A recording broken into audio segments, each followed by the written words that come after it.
Sir, പിന്നെ ഈ prostate surgery കഴിഞ്ഞു കഴിഞ്ഞാൽ നമുക്ക് ദാമ്പത്യ ജീവിതം എന്തെങ്കിലും ഇഷ്യൂസ് ഉണ്ടാവും, അങ്ങനെ ആൾക്കാർ ഒരു ഡൗട്ട് വരാൻ സാധ്യതയുണ്ടല്ലോ.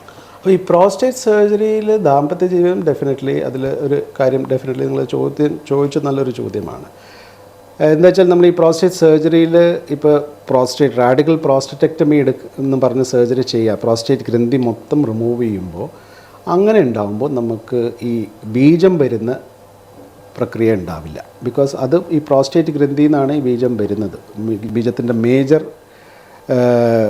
കോൺട്രിബ്യൂഷൻ പ്രോസ്റ്റേറ്റ് ഗ്രന്ഥി, പിന്നെ നമ്മുടെ ടെസ്റ്റിക്കിൾസ് വൃഷ്ണത്തിൽ നിന്നാണ് വരുന്നത്.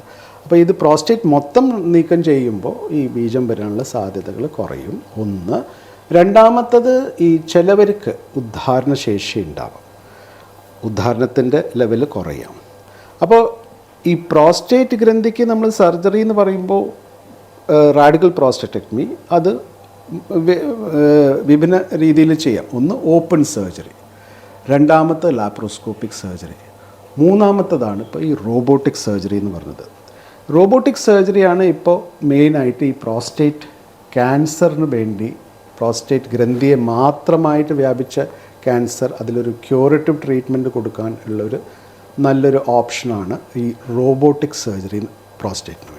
ഇപ്പോൾ പലർക്കും ഉള്ളൊരു സംശയമാണ്, ഈ റോബോട്ടിക് സർജറി ചെയ്താൽ അതിലെന്തൊക്കെ ഗുണങ്ങളുണ്ടാകാം, ഈ റോബോട്ടിക് സർജറിയും ലാപ്രോസ്കോപ്പിക് സർജറിയും തമ്മിലുള്ള ഡിഫറൻസ് എന്താണ്, അത് നമുക്ക് ഏതാണ് പേഷ്യൻറ്റിന് നല്ലത് എന്നൊരു ഡൗട്ട് എല്ലാവർക്കും ഉണ്ടാവുമല്ലോ.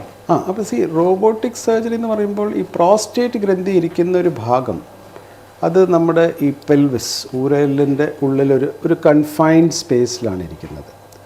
ആ സ്പേസിൽ വർക്ക് ചെയ്യാൻ കുറച്ച് അതിൻ്റേതായിട്ടുള്ള ഒരു ബുദ്ധിമുട്ടുകളുണ്ട്. ഇപ്പോൾ ലാപ്രോസ്കോപ്പിക് സർജറി ആയാലും ഓപ്പൺ സർജറി ആയാലും അതിലൊരു ചെറിയ ബുദ്ധിമുട്ടുകളുണ്ട്. ഓൾദോ ഇത്രയും കാലം നമ്മൾ ലാപ്രോസ്കോപ്പിക് ആയിരുന്നു ചെയ്തിട്ട് റിസൾട്ട്സും കുഴപ്പമില്ല. പക്ഷേ ഈ റോബോട്ട് വന്നതിൻ്റെ ശേഷം ഈ സർജറിയിൽ കുറച്ചും കൂടി മോർ പ്രിസിഷൻ വന്നിട്ടുണ്ട്. ശകലം സർജറി കുറച്ചും കൂടി ബെറ്ററായിട്ട് ചെയ്യാൻ പറ്റുന്നുണ്ട്.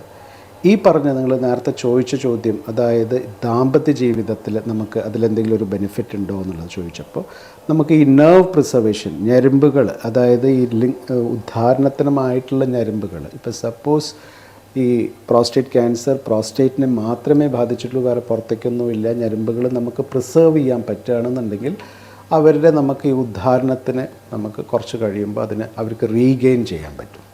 അതൊരു വളരെ ഇമ്പോർട്ടൻറ്റ് കാര്യം. അതേമാതിരി ഈ പ്രോസ്റ്റേറ്റ് സർജറിയുടെ മൂത്രത്തിൻ്റെ ഒരു പോസിബിൾ ഇഷ്യൂ കുറച്ചുള്ളത് മൂത്രം കൺട്രോളിൻ്റെ കാര്യങ്ങളാണ്.